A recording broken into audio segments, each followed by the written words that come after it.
Hello, everybody, and welcome to From This Point Forward, a Buffalo Sabres podcast. The Sabres keep on rolling. We have so much fun, so many fun things to talk about today. Got some fun trivia for the boys about the last time we made the playoffs, and we're going to talk current team. So much stuff to get into. Let's go. Maybe. Hold on. Everybody just chill.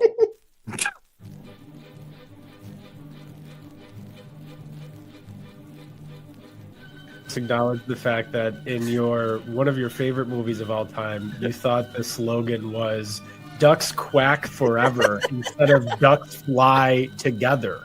You also think they live in wells. It's the whole theme of the movie, Lou. But he had the duck call. They go quack.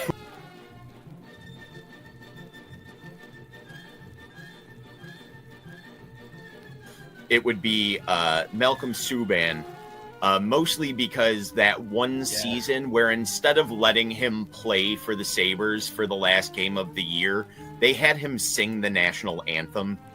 And it was a real, you're under contract, the season is over. We know you've only gotten to be up here a couple of times. How about you come back up here? Oh, great, I'll put my pads in the car. No. You won't need them. Just make sure you warm up the pipes when you're driving down the 90.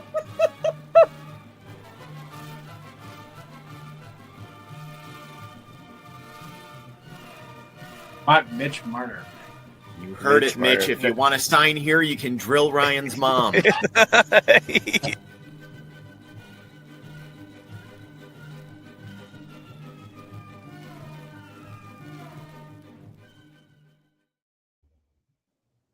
Well, what is up? How are we feeling today? Chris, you're traveling. Mira, you're in a dungeon. It looks like we gotta go wherever you can go to get internet these days. I know.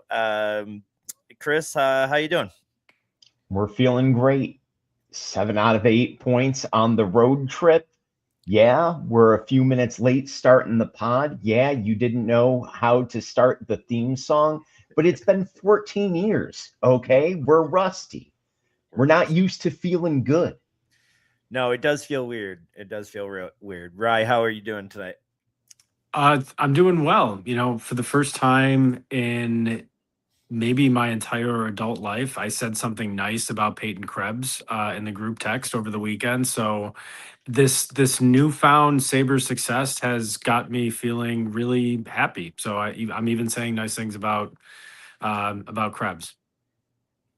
Yeah, I mean, I don't know. We've had this conversation so much in the group chat and probably on here. And, I know a little bit of what you do is a bit, but I know you hate Peyton Krebs. But I mean, there's no better fit than that top line. Maybe a healthy Benson, but it's obvious that he's not playing healthy right now. And you can't break up the McLeod line because that line's just going fire right now. So it's just like, who else do you really have to put up there, even if you wanted to try something else? And they're really building some chemistry. It's insane, but he's been playing good.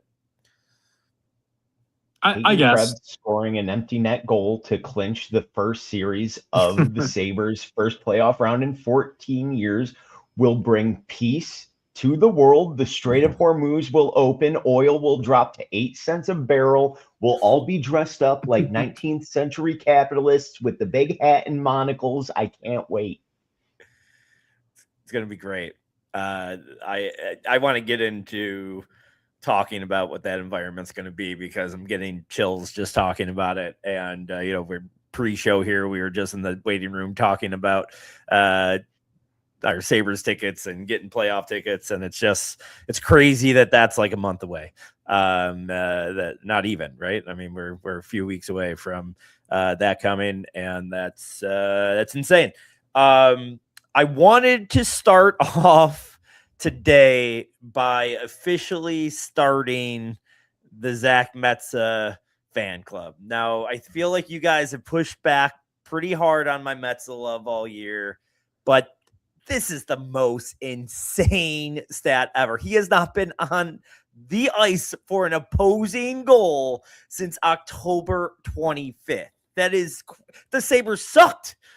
We didn't even like this team on October 25th. I mean, it's crazy. Now, I know he hasn't played 71 games. It's only, I think it's half that. I think he's at like 38, maybe. I'm guessing there. But I know it's about half the season. So I'm not saying that he's played every game, but I mean, can we just finally be convinced that this guy might be just a good, steady defenseman? People want him to hit. People don't love the giveaways every once in a while, but you just never hear his name. You never hear his name making a huge mistake. There's a giveaway here or there, but he's just a steady defenseman that I don't care. You can't break those numbers. It's a big enough sample size that's something. Chris? I'm not. Okay. I'm sorry. I'm not hearing many complaints about him at all. Maybe I'm not following the same people you are, but I'm really not seeing a lot of complaints about him anymore. I think most people are recognizing that he's a huge benefit to this team. I mean, even Lindy Ruff. I mean, with his comments recently about how much he's adding to the lineup, I think he's basically played himself into a top 6 role, not just for the rest of this year, but for next year. I mean, Chris, you were pointing out, I think that first game is the one that I missed where he and Stanley were playing together. Mm-hmm. But even since then, I've seen them play together. They're a fit. And if he can unlock Stanley, you're I hate to say stuck with Stanley, but if he plays better with Metza, I'm all for just keeping them together, locking that in as your 5th and 6th defenseman. And we already have a great 1 through 4. Just run it back. Chris? I'm going to take you back to 2011, 2012, and we're going to the New York Knicks. We're going to MSG, the Garden, baby. Do you remember Lynn's sanity? Well, we have Met sanity right now. Okay? You can't deny the numbers that he's putting up. Yeah, it's limited ice time. Would I like him to be on the special teams? I don't know, because he doesn't play them. But him and Stanley on the back end are a boring defensive pair that we would have beaten the door down for in 1997. So, it's a little bit of a different flavor on this roster, and it's nice to have some steady hand back there. I have a really solid former Sabres comp for him. Can you guys guess who it might be? It's a former Sabre comp, I think, for him. I'll give some clues here. This is like a steady defenseman. You never hear his name. Doesn't make a lot of mistakes. Is kind of frustrating at times with just how slow he is and sluggish, and he's not really physical. He never hits anybody. Give me the era. 90s. Did you have Schmelik? his jersey, Lou? Richard Schmelik. That Yeah. is right. Yeah. That he really is giving me Dickie Schmelik vibes. And that's a big compliment coming from you. I know that. Yeah, because I wasn't the biggest Schmelik fan, but I got converted later in life because you realize what a good defenseman really is, and Schmelik was a solid defenseman for whatever, a 15-year career, and I just didn't appreciate him because he wasn't Bobby Orr. So no, you didn't appreciate him because you had the guys behind you in the row yelling about how much they hated Dickie Schmelik. Rum and Coke. Rum and Coke were very influential right. in my they were both very influential in my childhood. Speaking of, someone that doesn't fit in the defensive core, thoughts on this Michael Kessler-Lane unfollows the team but immediately follows them back drama? Have you guys followed that? I saw that he refollowed them, which was, nice. An agent phone you call. For sure. Also known as an agent phone call. Oh, that is a real you're not doing yourself any favors right now, pal. I'll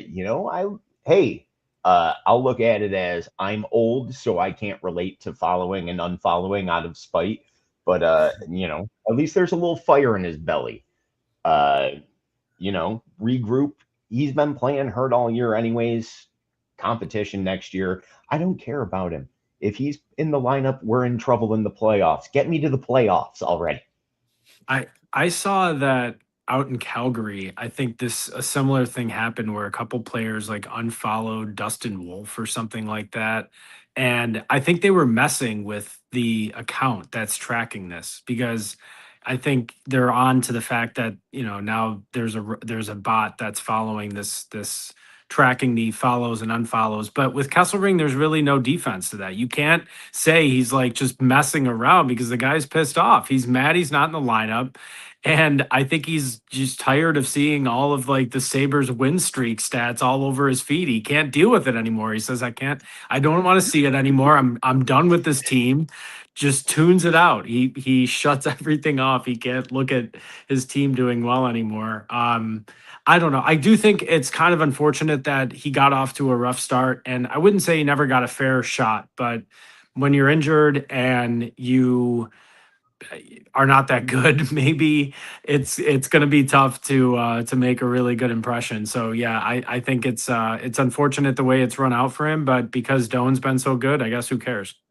It's free money, now you can trade him in the offseason for a 7th round. You aren't the guy who made the trade. You got the other guy on the trade. Even if you wanted to try to justify it, that's better than the player you traded already. It's time to go. I mean, but there could be a success story. We could have a Jay McKee situation, and he has to play in the play. I'll tell you what, I want him in over Shen. Like, if there was an injury, I want him before Shen. Maybe Timmins before Kesselring when Timmins is back, but I think I want Kesselring over Shen. I can't have. I'll tell you what, I love Metsä, but I can't have if one of the top 4 went down, I can't have a Shen, Metsä, Stanley be half of my backcourt. That would really, really change my optimism for anything. So I think Kesselring at least has the ability, in the league. He's played well in the league. Yeah, Luke Shen did too 25 years ago, but Kesselring has had recent success in the league, and I would imagine most of what's going on right now is just injury. But yeah, that's got to be the worst. I would be unfollowing too. It's like looking at still following your ex-girlfriend and she's dating somebody within 2 weeks. That's exactly what that's. I'd be unfollowing. I'm totally fine with it. I do hate that he cowered under pressure and went back and followed him. He probably found that he had to delete Instagram from his phone though right after. But he's still on the team, so I don't get it. It's not like it can't even call it an ex-girlfriend situation. He's still on the team. Yeah, this is, but he's been broken up with. I mean, listen, he's on the roster. The writing's on the wall. He's still living in the house, but they're sleeping in different rooms. That is 100%. I am in a hotel. This is a real cuck chair by the bed situation for old Kesselring. That's funny. I was just going somewhere with that Kesselring. Ex-girlfriend. I don't know. Now I forgot it because we said something funnier. But yeah, that it's gonna be interesting to see if they do have a need for a 7th guy who goes in next. I kind of hope it's Kesselring. Oh, I know what I remember or was thinking. I mean, he started off bad here, and it really didn't. We didn't talk about it on this podcast because I don't remember it happening, and I was kind of surprised that it was just brought up recently. But the first week he was here after the game in Utah, he mentioned how great of fans they were and how they were just so loyal, and being in a real hockey market, you see how critical everybody is. And we're like, dude, you've been here fucking 2 weeks. What are you talking about? And yeah, he made this comment in October. So, I mean, he has not, embraced this move the same. And that's crazy too, right? Because like him and Doan are like besties, right? Like they were roommates when they still might be. And Doan just gets a 6-year contract for all the money, and Kesselring can't get on the ice. That's something. And But, Kesselring was kind of talked about as the bigger piece in not of the two. there's no doubt that not kind of talked about it. I mean, that Right. was the piece. Doan was the throw-in. You know, I Doan know, was but it was maybe supposed to be Kesselring for that. I think we were just not tuned in to maybe what the league thought of him though, because when that embedded thing came out, the conversation that Adams had, it sounded like, obviously he was right on to Doan the whole time. It sounded like that was a bigger part of the package than we realized. But man, that still, just in hindsight, what a great move that was. Doan is so impactful every night. Mm-hmm. I'm glad you mentioned NHL General Manager of the Year, Kevin Adams. Seriously. It's going to be just like when that Toronto Raptors coach got the coach of the year after getting fired. I would love nothing more than him with more than Ruff winning the coach of the year. I want Kevin Adams to win executive of the year. Kevin Adams and Eric Stahl on the stage at the NHL Awards. It's been Eric too long. Stahl's still there. Oh my god. Too long since we've had an Eric Stahl reference, and that Kevin thanks everybody, and Eric just says friendship wins and walks off. Oh, it's so good.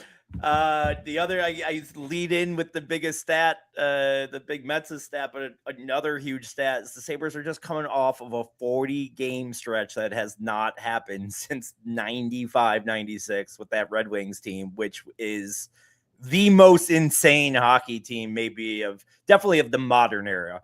Not the Canadians teams that just got all the best hockey players in the world against the 6 other hockey teams. I'm not talking about them. But the best hockey team in modern era was that Detroit team. I mean, Yzerman, Fedorov, the Russian 5, and so this hasn't been done now. Whatever, overtimes and shootouts. Well, I don't give a shit. I don't want to take away from it. It's the best 40-game stretch since 95. It's just baffling. Yeah. I have nothing to add with that. It's incredible to be on pace with a team that has 7 Hall of Famers from that 95-96 Detroit team. With, I know there are superstars here, and they're definitely, well thought of amongst the league, but Cage and Dahlin aren't upper crust guys to casual NHL fans, not like those guys were. To have the makeup of this team be putting on something like that is incredible. Yeah, I mean, I think back in putting this into context, I think back to some of the things I was wrong on earlier in the year, trying to, back when I was mad and early in November, right? Just before everything turned around, I was like, yeah, you can maybe flip, Zucker for something. And truly every guy right now on this team has a role. And to your point about Peyton Krebs, let's give some credit to Lindy Ruff here. I feel like this is one of the first years I feel like I've seen some coaching really make a difference. And of course, it's easy to say when they're winning games and, coaching must be working, but just the way that they're playing, the system, the way that they're shutting teams down. I mean, there have been, but with the exception of the Ducks game, but I mean, obviously they're getting good goaltending, but I feel like all around it's just been a revelation. And it's also nice to get back to the days where you're thinking about, what it takes to build a complete team, right? You have guys on the third and fourth line that really are making the difference, that are bringing the energy. I mean, we've talked about Beck Malenstein. We love Beck Malenstein. He's an animal out there. Benson is so critical to the team. There are so many guys that are just absolutely crucial pieces, and it's just fun to see everything clicking on all cylinders right now. Absolutely. Let's go through I'm just going to kind of see if anything jogs your memory. I'm just going to we'll run through the past 2 weeks since we last recorded. And that would have been the first game after the podcast. Our last podcast was Sharks at home, where I brought my daughter. That was a fun, exciting game. Fights, goals, 6-3. Next game was our first. They haven't played too many duds this year. I mean, I honestly, even the beginning of the year, I said one reason why I thought that they can claw their way back into a playoff spot at least was that they weren't just having straight duds. They had one there on that Thursday against the Capitals and that 2-1 loss, and almost even got out with a point there. Then the Maple Leafs at home, 3-2 in overtime in a shootout. Then they go on the road, and man, what a road trip as far as just pure goaltending excellence, really solid defense. They beat the Golden Knights 2-0, Sharks 5-0, Kings 4-1, and then yesterday's game, tons of fun. Not their best game, not their best effort. They definitely looked like they were gassed on the last game of a West Coast thing, but that third period, they were like, let's put everything into this that we got left, and it was one of the better periods of the season. Thoughts just overall on the last couple weeks, Ryan? Well, I share your thought on how they looked in the last game, particularly looked like they were running out of gas. It's nice to see that they have that in them to be able to just, turn it on for a period. And when they have all four of their lines rolling and they're just like putting the forecheck on, I mean, they had a couple plays like there was a passover and Quinn, I think, had like a one-timer, and it was just like a beautiful combination. And they Huso or whatever, Husso made a really nice save. But I don't know. I mean, they've just played a consistent brand of hockey. I feel like they've been outshot a couple of these games. And, sometimes you might expect that going on a quick road trip like that in March. This schedule also has been really grueling. I mean, given the fact that they've had to condense it and fit a lot of games into a short period of time, I think we have to give them credit for playing as well as they have on tired legs. But to a certain point, maybe it's helping them, right? Because they're really clicking. And so if you're playing well, it's probably a blessing. And if you're struggling, it might be a really, tough thing to break out of. So yeah, I'm excited to see how they finish this next stretch. They have 10 games to go, I think. Really, I mean, just bear down, and I'm still kind of aiming for first in the conference. It's within reach. You need some things to go your way, but I'm not writing that off yet. No, I don't think you for should. sure. Chris? I mean, so much has happened. That Sharks game, that's the start of the Jack Quinn hot streak. And the night before, we were talking about how disappointed we were that he didn't get moved for something. Yep. Egg on our face. He's been on a tear the whole last 2 weeks. I've liked him. I feel like I've liked him all year. Yeah, you've liked him more. Yeah, but I mean, that was like the conversation when it was coming to trade deadline was like he seemed to be the most likely piece to find a new home. And maybe we were wrong. Even that Capitals game, it turned into a dud, but that game started off. It could have been 4-0 at the end of that first period in that game. They got a little too cute, and then they got caught in that just slow plodding game that Washington wanted to play. Still almost got a point. That Toronto game was a little tougher. That was like the last gasp of Toronto. That was the first game after the Matthews injury, right? Yeah. Yeah, so they were coming in with a chip on their shoulder. You got that to overtime. You got your 2 points. You put them dead in the water for playoffs. Then the road trip. Honestly, how we're talking about how they looked gassed yesterday, to go 2 Sabres after darks, 10 p.m. start, then jump to a 4 p.m. local matinee there, and then go to an 8 p.m., 5 p.m. game the next day.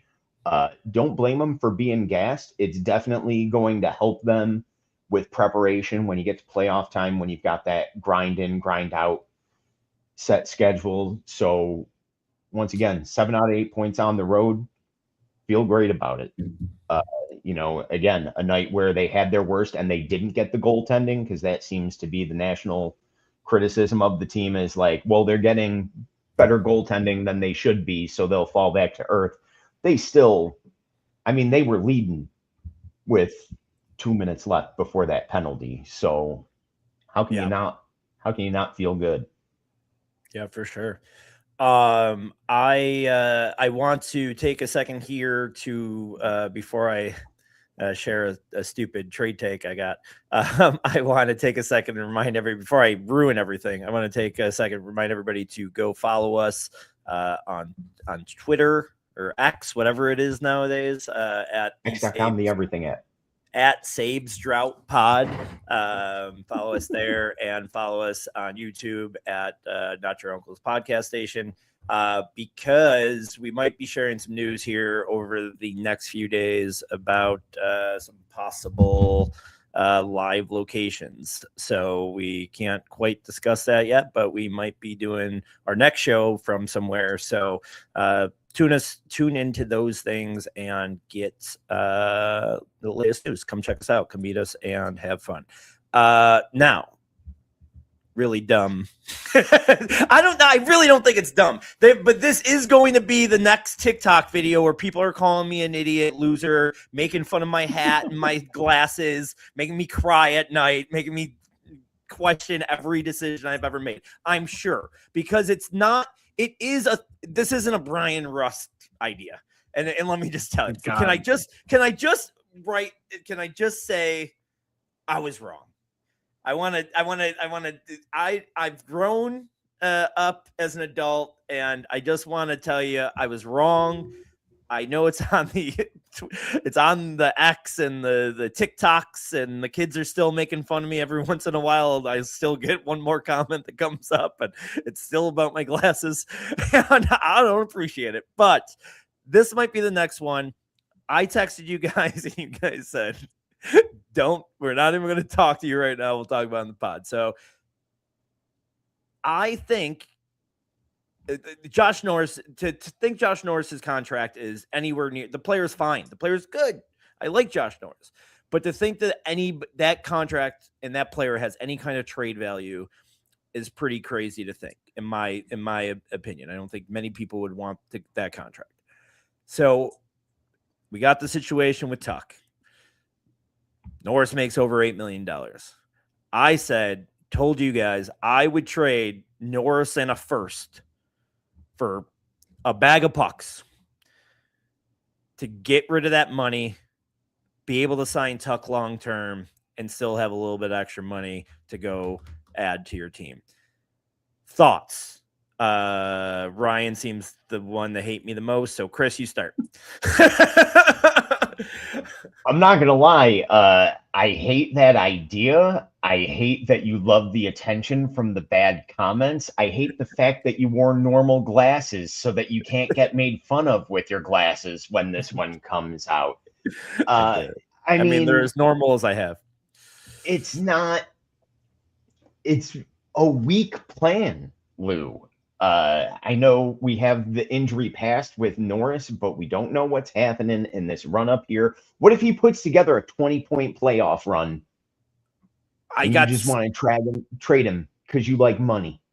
If he puts up a huge run, then obviously I'm thinking something different. But I just got a way better way to present this, but I'm gonna let Ryan tell me how stupid I am too, and then I'm gonna punk both of you, and you're gonna be like, oh yeah, go ahead, Ryan.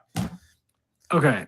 Louis' plan as Sabres GM is anytime a player starts doing well, it's to immediately get him off the team. It's like Oslin started showing signs of promise, and you're like, oh, who can we ship him off for? Top value. And then, top value.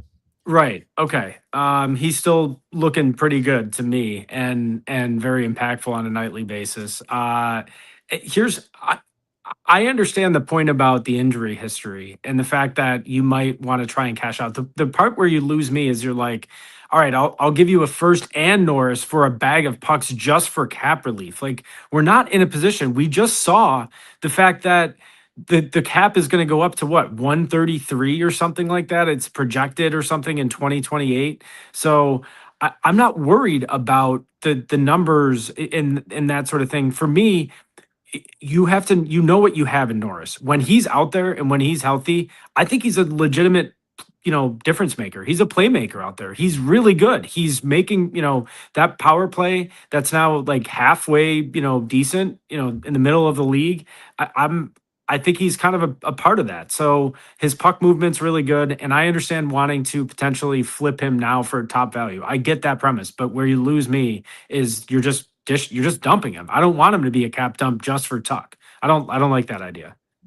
So let me preface it this way, and I think you guys would be crazy if you didn't agree with me here. There's not a GM in this league. Money has to be the same, and it's not. I know it's probably a $2 to $3 million difference between what Tuck gets, but there's not a GM in this league that wouldn't trade Josh Norris and a first to get Alex Tuck. But that's not your question here. But it is. It is. It's basically the same thing because you'll lose Tuck if you keep Norris. Okay, but you're saying 100% lose Tuck. They have zero chance of keeping Tuck if Norris is on this team. I promise you. I will. What does Jeremy say? You'll eat a flip. I'll do whatever you want. I'll eat the worst shit ever if Norris is on this team with Tuck next year. It's not happening. It's too much money. Okay, but I'm saying that's not how you handle assets. That's just wasting assets. You're just disposing of an asset to. I think you're cutting. What is that saying? You're cutting off your nose to spite your face. Like I don't want to handle it that way. And I understand if you're saying apples to apples, who would you rather pay $8 million to? And that's also assuming that Tuck takes $8 million. He's not going to. He's going to still get $9. He's not. But just put the money towards it. I get it. Yeah. Okay. Yeah. That's it. It's the same thing. I mean, you're losing you're losing either Alex Tuck or you're losing a first round of Josh Norris. Which one would you rather lose? Don't look at it about what you're gaining. I would rather lose a first round of Josh Norris than I would lose Alex Tuck. And those are the options. I don't see another way. Chris, did I change your mind at all? I'd rather lose Alex Tuck. Really? There's no scraps in my scrapbook. I'm going to put that poll up, and I don't want to pay a 36-year-old man $12 million. I understand that. I'm not super comfortable with the Tuck, what that would be too, but I don't want to pay a guy that might be hurt half the year $8.5 million. I'll tell you what, who's not good enough for $8.5. Alex Tuck has the playoffs of a lifetime and leads us to a cup final. We don't even have to win the cup. All right. Just leads us there. You can pay him whatever you want. And then you could trade Norris and I'll sign off on it. And I'll personally deliver the first round pick over to St. Louis and bring back the bag of pucks for us. All right. Good. And on the way there, while I'm there, I'll also tell Colton Parayko what I think of him. No, I actually will, because he would kick my ass.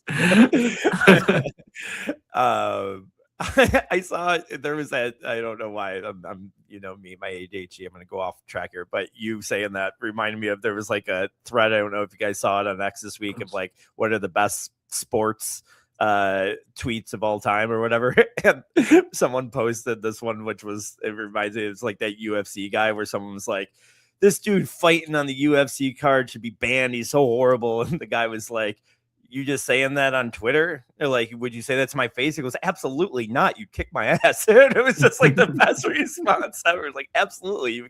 And the UFC fighter wrote back, was like, touche. It was the best response I ever seen. Yeah, all right. As long as I get you on board with a strong Tuck playoff run. Listen, if it was Josh Norris wasn't on this team, I'd still be leery of giving Tuck $11-12 million for the time he wants. I would be. I'm just saying if I had to choose between the two, it's by far Alex Tuck. But the UFA right now, and just the pool right now looks great. So you might be able to replace that somewhere. What, Chris? You look like you wanted to jump in. Okay. No. One thing we haven't talked about, I don't know at all, and maybe because we didn't want me to mush it or anything. I feel like we're there. We're at 100% in all models. Even though we haven't officially clinched. Is there a first round opponent that you'd want, I think there's two questions here. One, and they might be the same, but one you'd want to see because you think they're the worst team, the best matchup for us, and then two, like, what's the most fun matchup? Chris, start with you. Okay, so I hate talking about this. It's my least favorite football conversation when it's getting towards the end of the season. And it's like, well, who do you think the Bills should match up against? Who do you want them? I don't give a shit. Get to the playoffs, win games. I will say who I think the most fun is. I think, and even though this is probably on your scary teams, first round matchup with the Canadians. Both, no matter where you're playing, the barn's going to be rocking. Two young teams, big transition, a potential for a lot of high scoring and overtime games. I think watching either the Habs or the Sabres down 1 goal in an elimination game, going all over the ice is the best bang for your buck in the NHL playoffs. I definitely think it would be the most fun. You don't have an opinion on maybe your favorite or least favorite idea? I don't give a shit. Okay. All right. Rye. So that one fun, actually favorite, would scare me the most, I think, too, though. I mean, I kind of, I mean, I've grown to respect the Canadians. I think if they have good goaltending, they are, almost as complete of a team as the Sabres are. I mean, Caulfield's a legitimate superstar. They have some good young pieces there. Their defense core similarly has a lot of really nice pieces. So I kind of don't want to play them. I wouldn't mind waiting around or so to play them, just also because of the fan factor of like how many fucking Canadian fans there would be in the building, which also does make it fun. But and you're right, Chris. Like truly, I'm most excited about just seeing the capital letters Stanley Cup playoffs painted on the ice. I'm excited to see that again and just be in the building for it. Similar to when the Bills broke the drought, and you're just like kind of happy to be there. That's how I'm gonna feel, at least for that first game or for the first or pregame leading up to it. I'd like to play the Penguins if they somehow sneak in. I think we could smoke the Penguins. I think they're kind of a joke. They're not sneaking in. They're in second in that division right now. Great. But they're a possibility. They because it's so close that they are a possibility to fall back. But yeah, I'm agreeing with you. But it's just crazy that they keep winning. Yeah. Is Columbus potential? Are they out? Right. No, they're right behind Pittsburgh. They're in third. Right now, it's Carolina, Pittsburgh, Blue Jackets in that division. Us, Tampa Bay, Montreal in our division, and then Boston and the Islanders are sitting in the wild card with, I would say, Detroit, Ottawa, and Philly maybe still. I get if you're calling Ottawa sitting at 81 points, Philly sitting at 80 with 2 games in hand on the Islanders, who are at 85. Okay.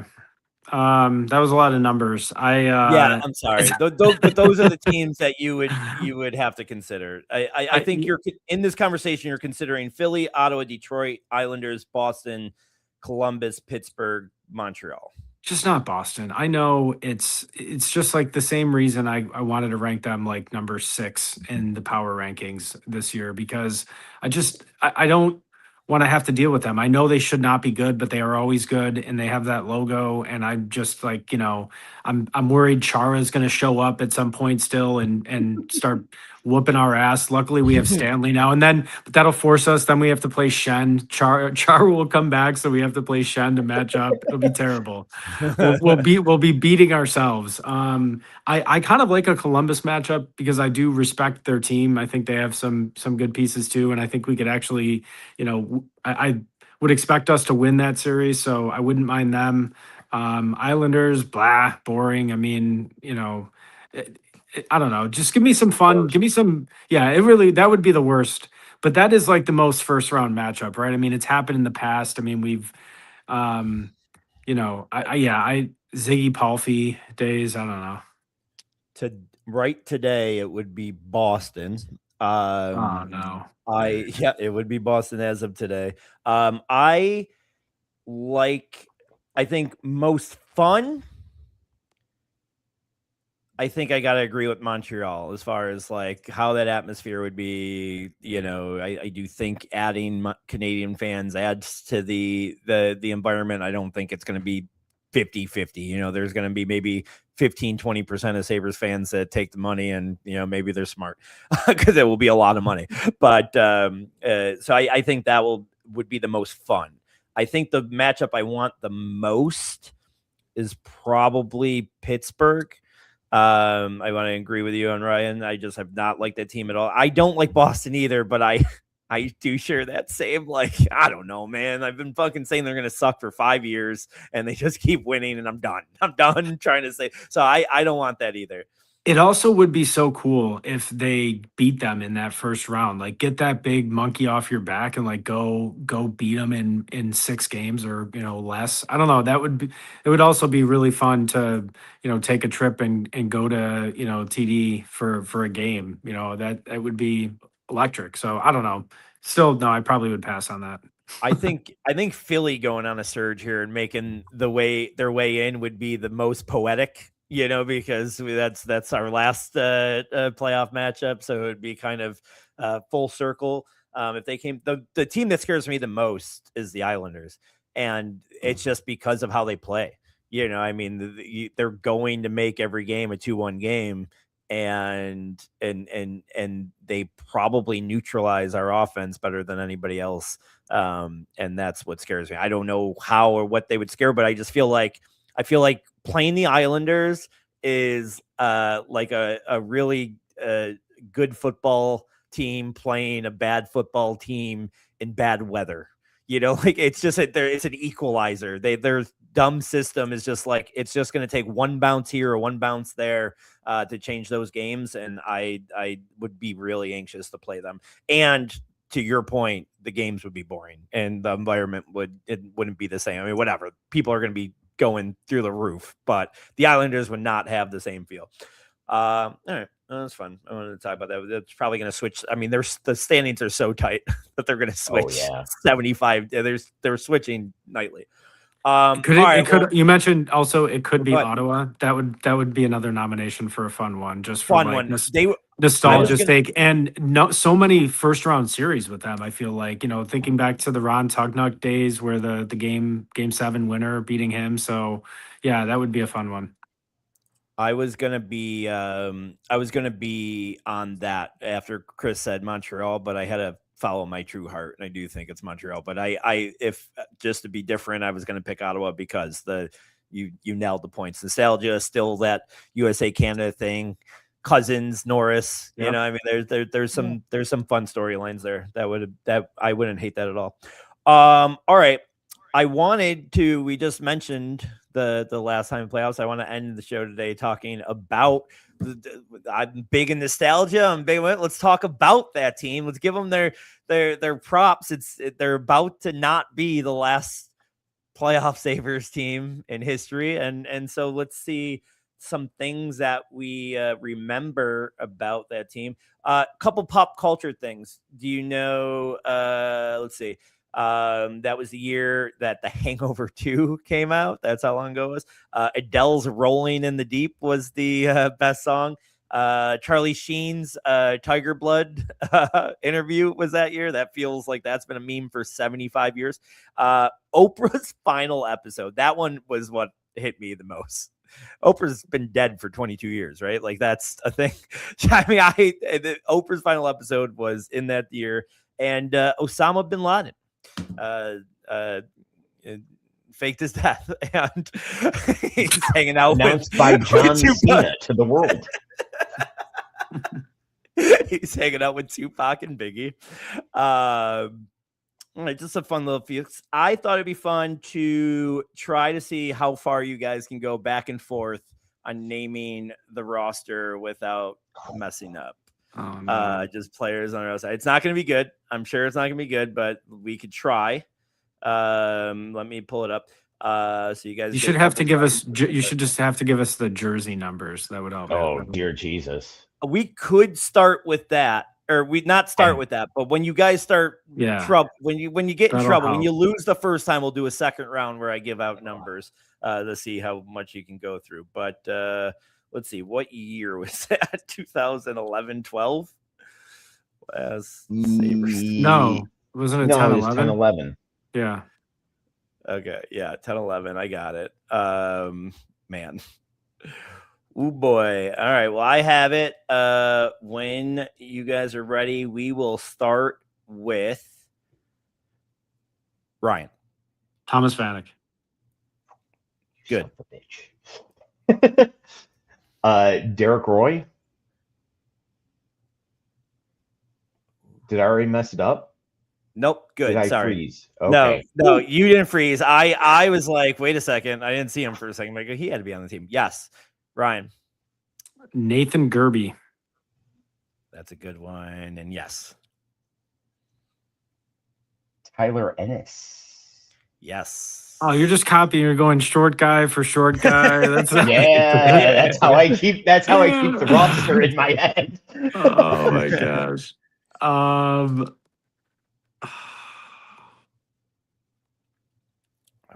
won't force you too much here. Like I'll give you a little bit of time. No. 'cause there's some Drew names. Stafford. Drew Stafford's a good one. Let's go Ryan Miller. Ryan Miller was on that team. Tony Lidman. No, wait, no, I didn't say that. I was kidding. I'm gonna say Tyler Myers. Tyler Myers was on that team. I was trying to throw you off by bringing up Miller to make you think of those mid-2000s. Yeah, thanks. You almost got me. games. You almost got me. I pulled Games it back. inside the game. Craig Rivet. Ooh, yes, captain of that team.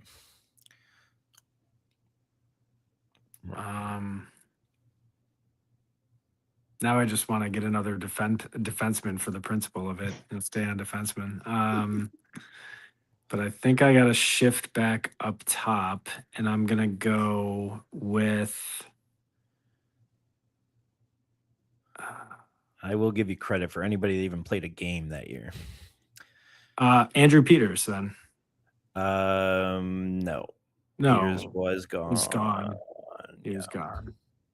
All right. First out for me. First out, I'll give you. Let's go to Chris, and then we'll start doing numbers. I'll give you each a number each round. Jason Pominville. Jason Pominville. Do you want to keep showing off because Ryan's out before we get the numbers? Jordan Leopold. Jordan Leopold is good. Oh, I got another one. Rob Niedermeyer.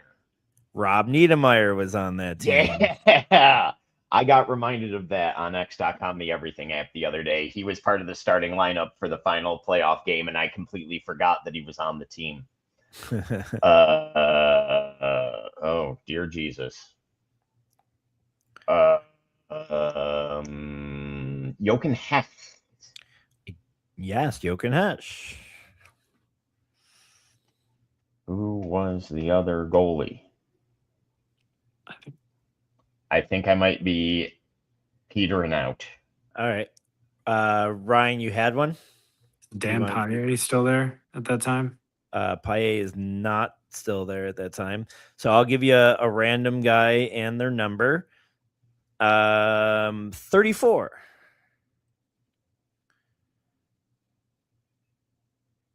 Sakara. No, 40. No, but that was, isn't, no, he wasn't there. Sakara's not on that team. Oh, he is on that team. Sakara is on the team. I'll count that as, but he was 44. But I'll count 44. That as you said a name on the thing. I'll give it 34 to you. 34 was Matt Ellis. No. But also on the team, so you keep on guessing wrong. But all I had to do was put one number in your head, and your brain started working. So Matt Ellis was, but not 34. Anybody want to come up with 34? 34. Was he a defenseman? He was. Played for the team for a while. Was part of, I want to say, the Ryan O'Reilly trade. I'm checking that. Keep thinking amongst yourselves. I think he was, though. Was it Matador? Well, okay. Steve Monitor. No. All right. I don't know if we traded him. Oh yeah, sorry. What? Did we reacquire Alex Kotolik at some point? I don't know. In June, right after that year, I'm looking at a trade that we traded this player away, who I'm trying to give you, Chris Butler, and Paul Byron for Kotolik, Regeer, and a second. I do not remember getting Kotolik back on a second run. No. All right, now I got to look this up. I'm like, that just is so baffling to me. Was it like a come back and to retire type of trade? I don't. Let's see. He went, Buffalo to Calgary, back to Buffalo. Wait, Calgary. Who's this two teams? I'm sorry, Buffalo to two teams, which I don't know what that is. The hell that had to be. I don't know, but yes, he came. He had two different stints in Buffalo, which I didn't know. Look at that. I think did not know that. Also, didn't know that he went on to play with Edmonton, Rangers, Calgary again. Good for him. Good for him. Elish Kolik, best shootout guy in that. All right, let's go to Chris, and I'll give you a number. I just started searching for Chris Butler, so now I got to get back to that. What about 72? Oh, dear Jesus. Luke Adam. 72. Luke Adam. Ryan Rasmus Ristolainen was there too, right? He was not. No, Rasmus Ristolainen has not played in a playoff game yet in his career. It's too late to acquire him now. Damn it! I know. That's why I wanted. That's another full circle moment. It's why I wanted him. Way better than fucking watching Stanley and Shen. I don't know. I want to slow down my Stanley hate because he really has looked different the last few games. So that's what about number 28? This is open for both of you. Oh, right, the Goose. Ostad was still there before we traded him for a first. Yeah, was Coletta still there then too? Then yeah, Coletta was still there. Yes. I'll give you a hint. Before the jersey number, I think the last Sabre to score a playoff goal. Brad Boyes. Brad Boyes. I feel like I've given you that trivia before, but yes, Brad Boyes. That's been highlighted on this podcast like 12 times. I think so. I think so. Number 24, I just mentioned him in the Chris Butler trade. Paul Byron. I'm gonna just give you that. We talked about. Oh, you guys did not name number 19. Tim Connolly. Connolly was on that team. 13 goals, 29 assists. Not a great year. Every team has a Josh Norris, okay? Every team has it. And that was in 68 games. 13 goals. I don't remember him having that bad of a season ever. But Matt Ellis, Tyler Ennis. The backup goalie, number 1. Enroth. Yes. Oh, Jonas. Gostad, Gerby. Here's a guy that played only a few games, I think. Let's see. 9 games. Number 17.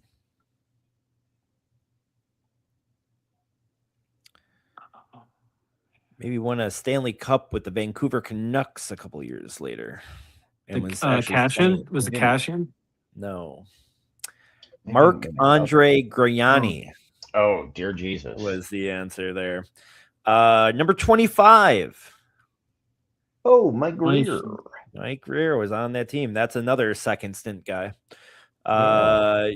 We said Hesh, Coletta. Oh, there was a third goalie that played that year. Number 40.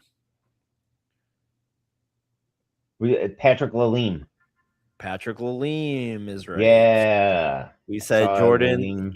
Jordan Leopold. Here's another guy that bounced around up and down from Rochester for a few years. And this year he played 20 games. Number 12. Number 12. It's one of those names that, like, I mean, he had to have a bus pass. He was back and forth so much to Rochester in 3 years.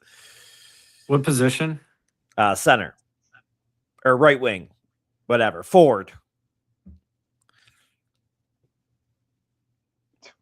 12. I'm gonna Bigger in Rochester than he was in Buffalo. He bounced back and forth quite a bit. He bounced back and was forth. he bigger? Was he bigger in Rochester? You're saying? Yes, Yeah. I think he was a much better AHL player, obviously, than he was an NHL player. Mark Mancari. Oh, Mancari.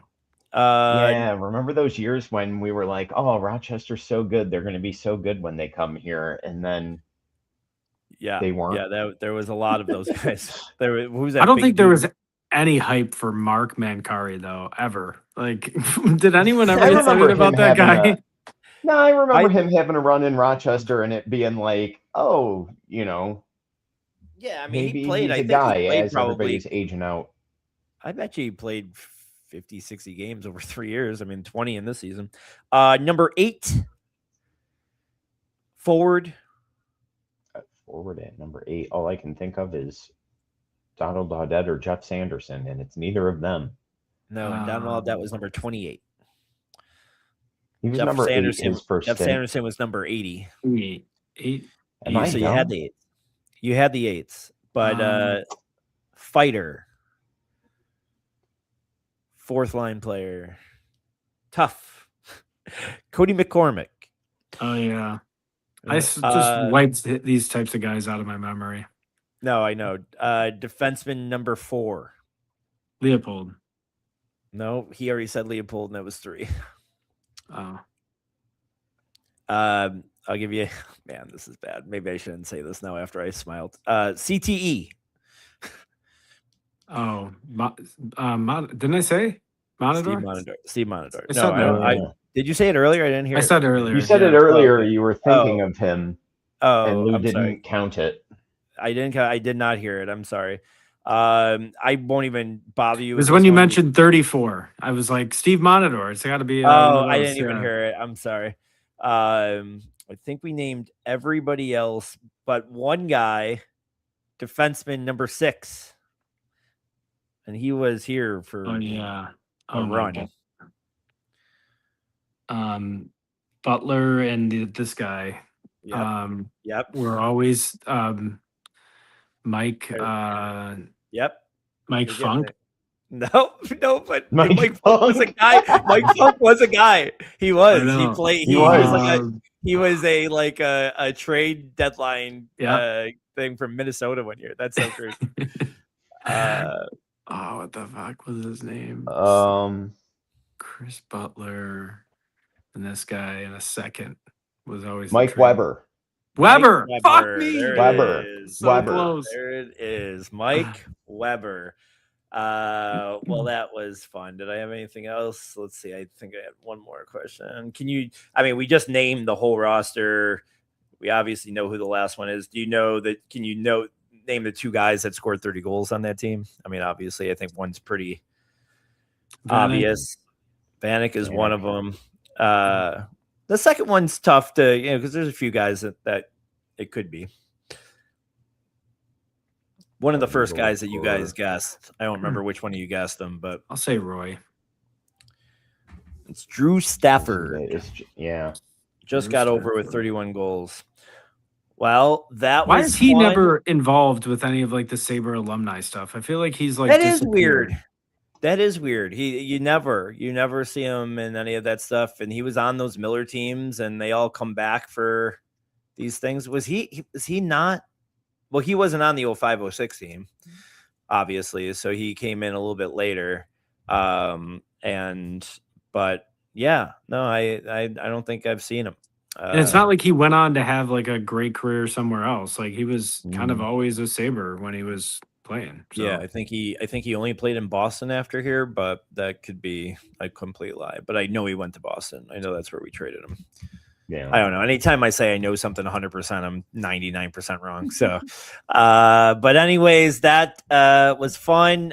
Please do go follow us. Stay tuned. We might be announcing a local show in Buffalo, at least for our next podcast, and 2 weeks from tonight, and then maybe some bigger news to share about some playoff opportunities. Come watch us. For Chris, follow us at Sabes Drought Pod on X, and then at Not Your Uncle's Podcast Station on YouTube. For Chris Plumer, Ryan Mura, I'm Louis G. Sabres are on a warpath. 2 more weeks, and we'll be talking playoffs. Let's go. Ooh-ah.